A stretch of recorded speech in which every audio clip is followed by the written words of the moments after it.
Bonjour les élèves de HLP. Alors, je remercie déjà ceux qui m'ont envoyé leur travail sur l'atelier littérature et les philosophies, là où il était question d'adopter le point de vue d'un animal pour se remettre en question. Je vais faire la correction de ce travail et peut-être lire peut-être deux, je vais voir, des textes qui étaient, à mon avis, en tout cas, les plus réussis concernant cet atelier.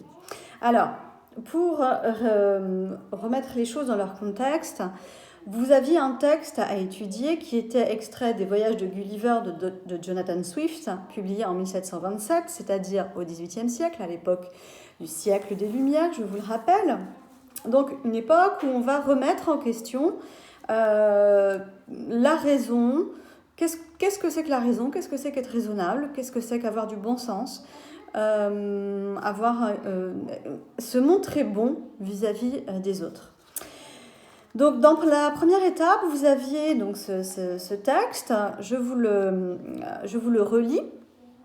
Dans les voyages donc de Gulliver, le héros arrive dans un pays peuplé par les Wims, des chevaux dotés de raison et d'une grande intelligence. Dans leur parlement, ils débattent du sort qu'ils veulent réserver aux Yahoo, qui se révèlent être des hommes. Il s'agissait de décider s'il fallait absolument exterminer la race des Yahoo. Un des membres soutenait l'affirmative et appuyait son avis de diverses preuves très fortes et très solides. Il prétendait que le Yahoo était l'animal le plus difforme, le plus méchant et le plus dangereux que la nature eût jamais produit. Qu'il était également malin et indocile, et qu'il ne songeait qu'à nuire à tous les autres animaux.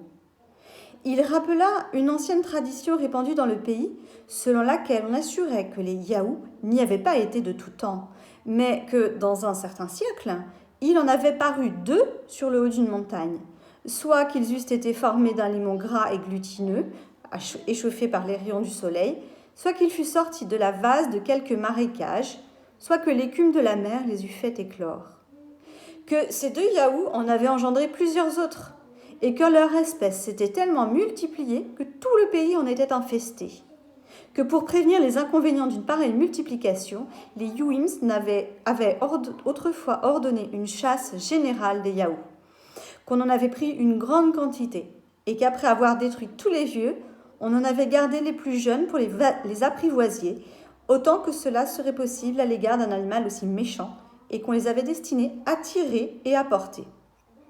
Il représenta que les habitants du pays, ayant eu l'imprudente fantaisie de se servir des Yahoo, avaient mal à propos négligé l'usage des ânes, qui étaient de très bons animaux, doux, paisibles, dociles, soumis, aisés à nourrir, infatigables, et qui n'avaient d'autre défaut que d'avoir une voix un peu désagréable, mais qui l'était encore moins que celle de la plupart des Yahoo.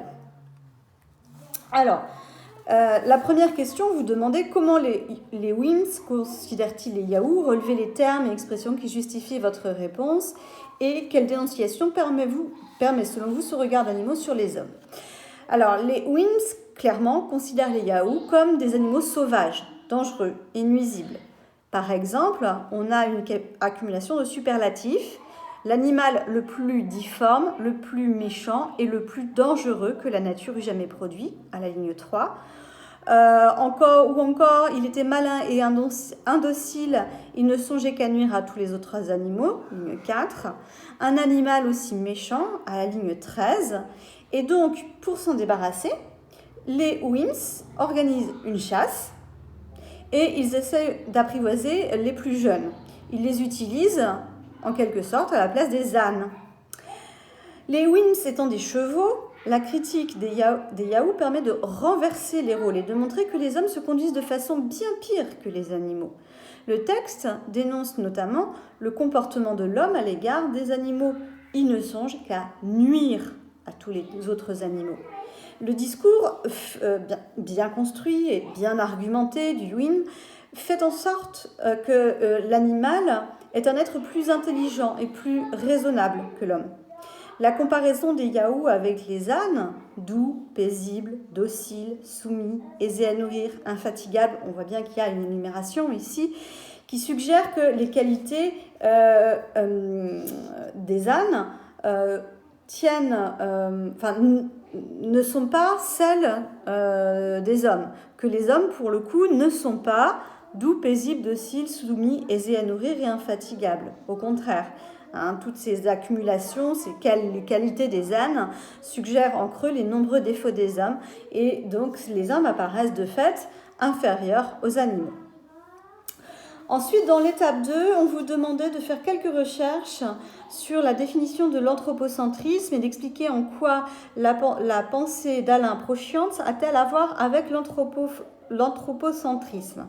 Parce qu'il a déclaré dans une émission, c'est un neurobiologiste, il a déclaré « Ce sont les hommes qui écrivent sur les singes et pas les singes qui écrivent sur les zoos ». Vous deviez ensuite, dans la question 4, imaginer qu'un singe dans un zoo écrive un texte sous forme de journal intime pour décrire et commenter le comportement des visiteurs humains. Vous deviez lister des attitudes, des défauts, des comportements ridicules, chercher quels effets ces défauts pourraient provoquer chez le singe, trouver des mots, des périphrases pour désigner les humains en vous plaçant du point de vue du singe. En cela, ça ressemble beaucoup au texte de Francis Cabrel que je vous avais donné à étudier et qui concernait donc la corrida. Alors, pour répondre à cette deuxième étape, l'anthropocentrisme, c'est une doctrine ou une attitude, on l'avait vu d'ailleurs, qui place l'homme au centre de tout et qui conduit à examiner tout le reste par rapport à l'homme, en fonction de lui. Donc la citation d'Alain Proscience dénonce bien ce système de pensée. La différence homme-singe n'est réfléchie et conceptualisée que par l'homme, qui s'appuie sur des critères définis par l'homme et n'essaie jamais de prendre en compte la vision que pourrait en avoir le singe. Alors, au final, dans l'étape 3, on pouvait, vous deviez écrire un texte c'était un singe dans un zoo qui utilisait la première personne et donc qui utilise la troisième personne quand il parle des hommes. Le texte devait être au présent et vous deviez organiser les idées, votre texte en paragraphes, ce que certains ont encore un petit peu de mal à faire, même pour les textes très, les textes les plus aboutis. Alors, je vous en lis un, je ne dis pas de qui il est, juste je vous le lis. Il fait beau aujourd'hui. Ce rayon de soleil qui tape sur mes yeux est si agréable. Ça faisait bien longtemps. Il fait tout de même chaud. Qu'est-ce qu'il se passe? Quels sont ces bruits? Ah, encore eux. Je ne peux même plus dormir paisiblement. C'est donc eux qui riaient. Je me demande ce qui les fait rire à ce point. Pourquoi est-ce qu'on me montre du doigt? Je me demande ce qu'ils veulent encore. Ça en devient lassant à force. Même ma respiration les fera rire bientôt. Ils n'ont rien d'autre à faire, je crois. Leur comportement est parfois si ridicule. Dire qu'ils rient de moi, en plus ils pensent que je ne comprends rien. Quels abrutis, laissez-moi rire. Je sais tout. Non mais, 15 minutes qu'ils sont là et qu'ils contemplent mes faits et gestes. Alors oui, je sais bien que je suis une œuvre d'art, mais ça en devient gênant. Ah non mais, elle rit encore la petite. Leurs remarques sont si bêtes parfois, même souvent. Dire qu'ils ont l'air de penser qu'ils sont intelligents. Nous, les singes, nous choisissons seulement d'être plus discrets. Faire trop de bruit sans raison et être hébétés, ce n'est pas notre genre. Pas comme ces humains qui n'ont pas l'air de réfléchir. Ils n'ont jamais dû se dire que l'on savait tout. Ils mettent en place des soi-disant activités et nous forcent à faire des choses. Ils ont des règles, des lois. Ils sont en conflit pour qu'un jour, pour des choses si inutiles. Il ne faudrait pas oublier que nous sommes tous des mortels et qu'un jour, tout le monde meurt. Perdre son temps pour des futilités et des désaccords loin d'être indispensables ne vous fera pas profiter de la vie. Enfin, cela fait bien des années que je suis obligée de les supporter et ça s'empire avec le temps. Je pense que je vais aller me rendormir parce que les regarder m'incite à avoir des comportements trop similaires à ceux de ces individus incompréhensibles. Et je vous lis un deuxième texte qui était aussi très bien. Je vais vous en dire un troisième aussi. Allez. Jour 2732. Aujourd'hui, comme presque tous les jours, je suis sur mon arbre. Je me repose avant le bruit qui va arriver. Par bruit, je veux bien sûr parler de tous ces visiteurs qui crient, qui rigole et qui parle tout le temps. Je ne peux jamais être tranquille. Je ne comprends pas pourquoi des personnes paient pour voir mes amis et moi. Je ne suis pas un spectacle. Je suis un être normal qui mange et qui dort comme eux. J'ai peut-être plus de poils que certains. Enfin, cela dépend de qui, parce qu'il y a certaines personnes qui auraient pu être mes cousins. Je leur ressemble dans le fond. Je ne suis pas si différent d'eux. Ce matin, je vois une petite fille qui vient me voir et qui m'offre une banane. J'adore les réveiller comme ça. Ce que je ne comprends pas, c'est pourquoi ils me prennent en photo. Je mange juste une banane. Ce n'est pas un exploit. Des fois, je me demande s'ils ne me prennent pas pour un idiot. Je pense que c'est plutôt eux les idiots quand on y réfléchit. Ils viennent me voir et ils dépensent leur argent, alors que moi, je suis tranquillement assis toute la journée et je mange des bananes. En plus, certains visiteurs sont vraiment stupides. Par exemple, dès qu'ils se voient, ils s'embrassent et après, quand ils repartent, ils se critiquent. Chez nous, tout le monde est solidaire et s'entraide. Je ne comprends pas leur état d'esprit. Je suis plus intelligent qu'eux et plus mature que certains. Il y en a même qui ont peur de moi, mais ils devraient plutôt avoir peur d'eux-mêmes ou des gens qui sont autour. Je ne vois pas pourquoi je leur ferais du mal, ça ne sert à rien. Mais par contre, eux, ils aiment bien se battre ou encore faire des caprices pour une glace. Je ne comprendrai jamais les visiteurs, je crois. Bon, j'ai assez parlé pour aujourd'hui. Je vais aller faire ma sieste et je reviendrai après pour une suite d'aventures qui promet d'être drôle, vu que les visiteurs ne sont pas très intelligents. Cela devrait plutôt être eux que l'on devrait venir voir. Nous rigolerions plus. Et puis un troisième qui m'a fait rire aussi. Bon, il y a beaucoup plus de fautes au niveau de l'orthographe et les phrases ne sont pas forcément très bien ponctuées, mais il respectait le sujet. Me voilà ici avec mes amis dans une sorte de jungle assez petite et qui ne m'est pas familière. Suis-je heureux ? Je ne le sais pas, mais certains points me font croire que non. Ici, on me nourrit, ce n'est pas moi qui me débrouille. Même si je le voulais, je ne peux pas, car il n'y a rien autour de moi, à part mes compagnons et quelques structures en bois qui nous servent d'abri, ou comme disent les humains, une maison. Autour de cette soi-disant maison, nous n'avons rien d'autre qu'un espace vert et une barrière et une vitre qui nous séparent des humains. Aujourd'hui, je vais vous parler des humains, de ceux qui peuvent nous regarder, nous dévisager, se moquer, nous prendre en photo, ou plein d'autres choses encore. Vous ne vous rendez pas compte comment leur là il manque un mot, peuvent nous perturber ou encore nous stresser. Nous sommes regardés toute la journée par tous les côtés, devant, derrière, à droite ou encore à gauche. Pour moi, cela est très stressant. Je ne peux rien faire, je suis toujours regardée. Quand je joue, tous les humains rigolent comme si j'étais un imbécile. Lorsque je fais mes besoins, on me pointe du doigt, soit en rigolant, soit avec du dégoût. Mais ces personnes font la même chose que moi. Peut-être pas de la même façon, mais ils le font. Tous ces flashs de ces appareils dont je ne connais pas le nom nous éblouissent de tous les côtés et toutes les secondes. Ceci est insupportable et incompréhensible. Je ne vois pas à quoi ça sert, à part nous éblouir. Les seuls humains que je peux apprécier, ce sont ceux qui s'occupent de nous, qui nous ramènent à manger. Mais je ne comprends toujours pas pourquoi ils ne nous laissent pas sortir pour nous permettre de retrouver notre vrai chez nous, notre vraie jungle, pas cette soi-disant jungle qu'ils nous ont créée. Je ne comprends pas ce que je suis, ce que je fais. Je ne comprends pas ce que je fais là. Être protégé ou tout simplement être comme un objet qui occupe des humains qui viennent nous voir. Je n'aurai jamais la réponse malheureusement, mais j'aimerais que cela cesse pour vivre ma vie, ma vraie vie. Une vie de singe dans une jungle sans humains, mais avec d'autres espèces d'animaux et d'autres singes. Voilà, donc ces textes, effectivement, respectaient la consigne de se mettre du point de vue du singe dans le zoo. On peut voir aussi, ce texte de Jonathan Swift, donc sur les Wims et les Yahoo, peut faire penser à un autre texte qui est un texte de Cyrano de Bergerac. Cyrano de Bergerac, vous connaissez sans doute dans le rôle que lui a donné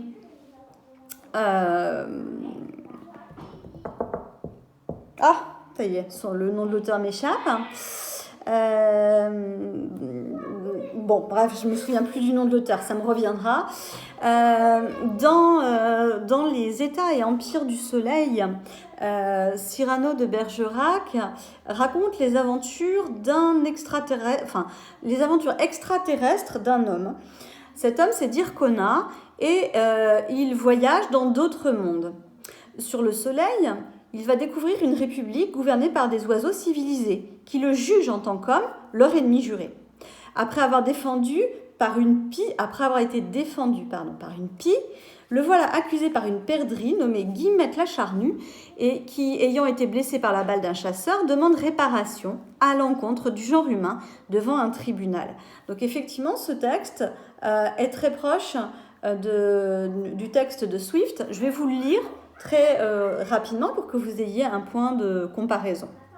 Un autre point de comparaison, dirais-je. Plaidoyer fait au Parlement des oiseaux, les chambres assemblées, contre un animal accusé d'être homme. Examinons donc, messieurs, les difficultés de ce procès avec toute la contention de laquelle nos divins esprits sont capables. Le nœud de l'affaire consiste à savoir si cet animal est homme, et puis, en cas que nous avérions qu'il le soit, si pour cela il mérite la mort. Pour moi, je ne fais point de difficulté qu'il ne le soit. Premièrement, par un sentiment d'horreur dont nous sommes tous sentis saisis à sa vue sans en pouvoir dire la cause. Secondement, en ce qu'il rit comme un fou. Troisièmement, en ce qu'il pleure comme un sot. Quatrièmement, en ce qu'il se mouche comme un vilain. Cinquièmement, en ce qu'il est plumé comme un galeux. Sixièmement, en ce qu'il a toujours une quantité de petits grès carrés dans la bouche qu'il n'a pas l'esprit de cracher ni d'avaler. Septièmement, et pour conclusion, en ce qu'il lève en haut tous les matins ses yeux, son nez et son large bec, colle ses mains ouvertes à la pointe du ciel,